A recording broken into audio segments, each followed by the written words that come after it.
नमस्कार प्यारे बच्चों, आप सभी का स्वागत करते हैं कमाल की पाठशाला में। जैसा कि हम पढ़ रहे थे पूर्ण संख्याओं पर आधारभूत संक्रियाओं के बारे में, तो इसके अंदर हमने बहुत सारे गुणन कर लिए थे। अब हम करेंगे इकाई तत्व यानी कि आइडेंटिटी एलिमेंट्स, यानी कि जोड़ की संक्रिया के लिए शून्य तथा गुणा की संक्रिया के लिए हम एक को इकाई तत्व कहा जाता है। आप देखोगे हमने यहाँ पे लिखा है कि इकाई तत्व हम किसे कहते हैं, किस प्रकार से।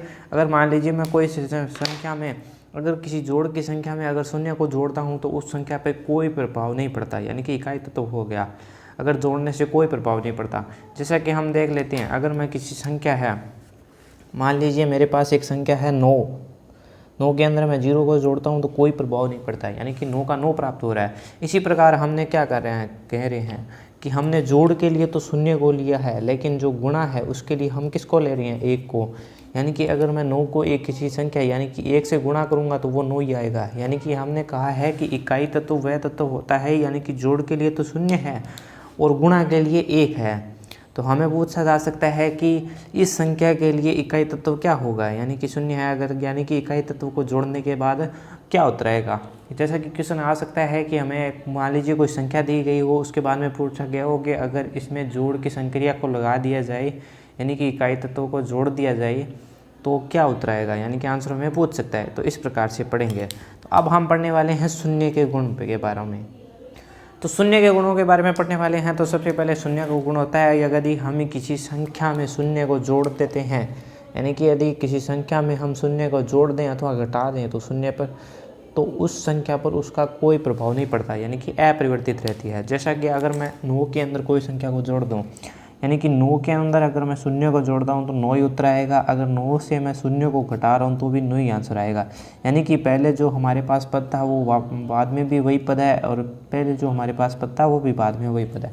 यानी कि आप देख रहे हो जो संख्या हमारे पास पहले थी वो जोड़ने के बाद भी वही आ रही है, जो संख्या हमारे पास पहले थी वो घटाने के बाद वही आ रही है। यानी कि शून्य के गुणों के अंदर शून्य अगर किसी संख्या में जोड़ते हैं या घटाते हैं तो उसके अंदर कोई प्रभाव नहीं पड़ता, जैसे कि हमने देखा, जैसा कि हम देख चुके हैं।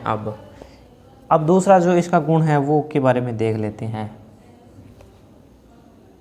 इसका जो दूसरा गुण है वो कहता है अगर हम किसी संख्या को शून्य से गुणा करते हैं तो उसका जो गुणनफल है वो हमारे पास क्या है, शून्य प्राप्त हो रहा है। यानी कि अगर शून्य से हम किसी संख्या को गुणा करेंगे तो इसका जो गुणनफल होगा वो शून्य प्राप्त हो जाएगा। जिस प्रकार से हमारे पास कुछ क्वेश्चनों को भी करेंगे हम।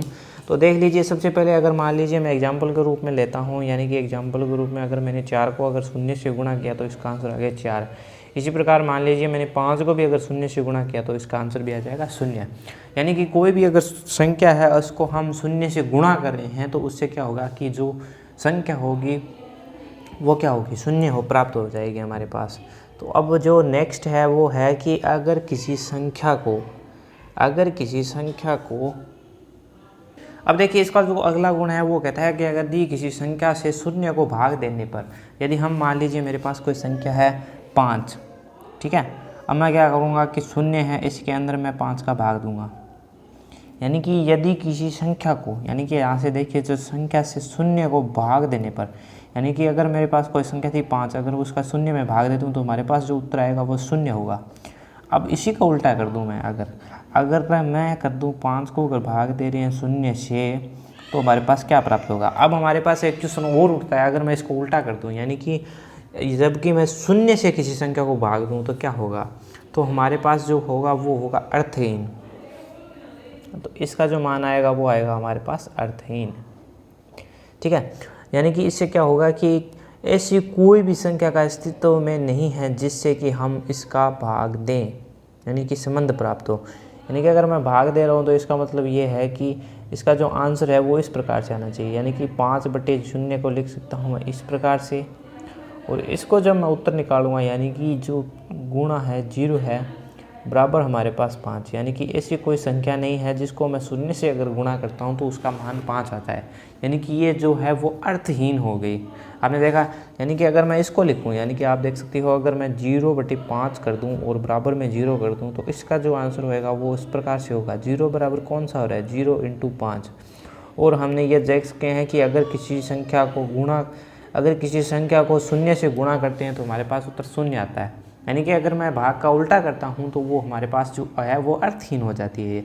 यदि आपसे पूछ लिया जाए तो क्या होगा, यानी कि ये जो टाइप का क्वेश्चन आ सकता है कि अगर हम किसी संख्या से अगर शून्य को यानी कि किसी संख्या से शून्य को भाग देने पर हमारे पास किस प्रकार से हो सकता है, यानी कि अगर इस प्रकार का आ जाता है तो इसका आंसर होगा शून्य।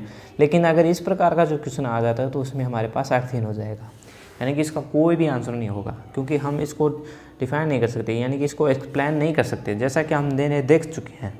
तो इसके नेक्स्ट गुण की ओर बढ़ते हैं, जो कि इसका लास्ट गुण है।